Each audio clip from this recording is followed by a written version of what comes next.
Mohamed Belaïd, donc mon affaire a déjà été médiatisée une bonne partie.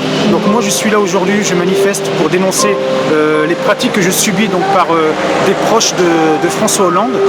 Et pourquoi? Parce que j'ai été son chauffeur sur une période de 6 mois. J'ai réclamé mes salaires donc qui ne m'ont pas été versés, plus mon contrat de travail.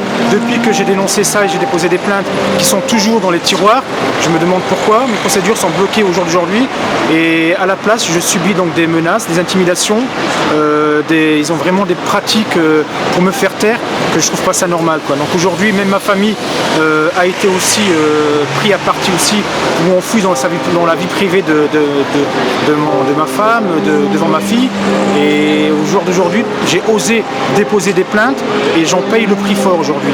Et ça je trouve pas ça normal, étant donné qu'on est dans une quand même une démocratie en France. Je m'attendais pas à subir toutes sortes de pressions actuelles. Donc moi j'en ai ras-le-bol et je continuerai quand même mon combat, étant donné qu'aujourd'hui encore présent ici à manifester pour informer le public, j'ai l'Elysée qui m'envoie encore des véhicules de chez eux pour essayer de me mettre la pression devant tous les gens, quoi. Donc je trouve pas ça normal. Donc il y a plusieurs plaintes qui sont en cours et qui sont bloquées. Donc il y a une plainte pour faux usage de faux qui concerne donc le conseiller de François Hollande, et pareil aussi donc contre François Hollande, mes plaintes sont bloquées parce qu'il est protégé par la Constitution, donc je vais y attendre 2017. Mais en attendant je subis tout, quoi, en fait. Voilà, les menaces, encore une fois je le répète, les intimidations par une chargée de mission qui est proche de Taubira. Pareil aussi, cette dame donc elle se permet, si elle me suit, elle se permet de regarder dans mes procédures, parce qu'il faut savoir qu'elle a accès, qu'elle a des contacts, et elle se permet de me faire aussi des intimidations. Donc cette dame-là, elle a été poursuivie pour subordination de témoin. La plainte contre elle, donc actuellement, elle est bloquée.